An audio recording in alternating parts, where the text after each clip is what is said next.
Salam, hər vaxtınız xeyirli olsun dəyərli izləyicilər. Bu günləri həyətimizdən yığdığımız göy göyərti ilə hazır yuxalardan çox ləzzətli və çox da asan yuxa arası qatlamalar hazırlayıram. Bunlara közləmə və ya qutab da demək olar. Sizlər üçün maraqlıdırsa videomuzu izləyin və yığdığım göy göyərtiləri təmizləyib bir neçə dəfə təmiz olana qədər yuyacağım. Həyətdən yığdığım göylərin içərisinə biraz da ispanaq, yaşıl soğan da əlavə edirəm. İstədiyiniz göyərtiləri əlavə edə bilərsiniz.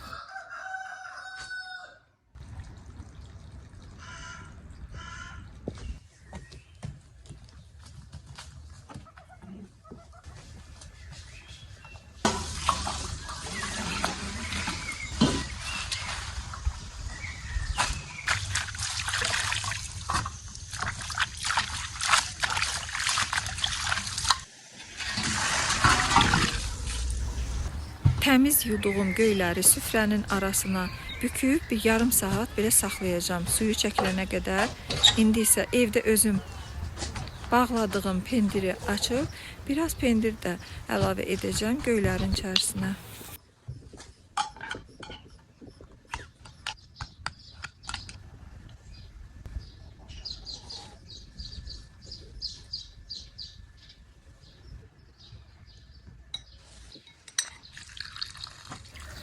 Və mən bankadan çıxartdığım pendirləri biraz duzlu olur. Bunlar biraz suda saxlayacağım.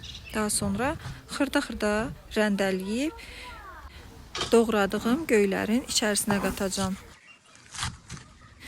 Dəyərli izləyicilər, bura qədər videomuzu izləyirsinizsə, kanalımıza abunə olub, yorum yazmağı unutmayın və sizin yorumlarınızı gözləyirik.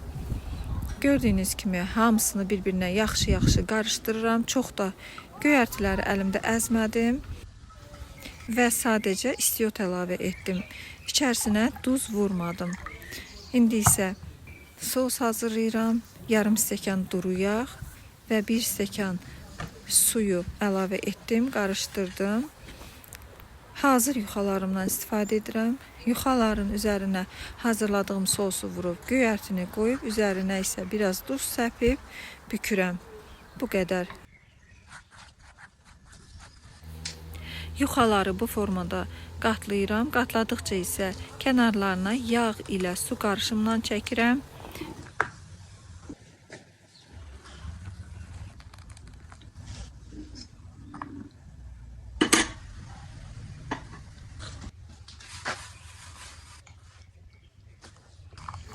Hazırladığım lavaş arası qatlamalarımı sacın üzərində bişirəcəm. Siz bunu sadəcə tavada da bişirə bilərsiniz. Və bişirdikcə çevirəndə digər tərəfini kərə yağı ilə yağlayacağım. Bu kərə yağı çox gözəl dad verir. Həm də yuxalarımı yumuşaq edir. Bir tərəfini yağlayandan sonra yenə də əks tərəfinə çevirirəm.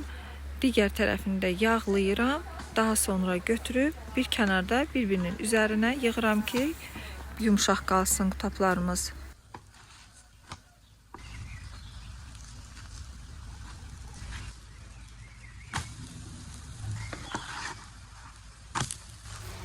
Dəyərli izləyicilər, göz haqqınızı halal edin. İnşallah növbəti videolarımızda görüşənədək salamat qalın.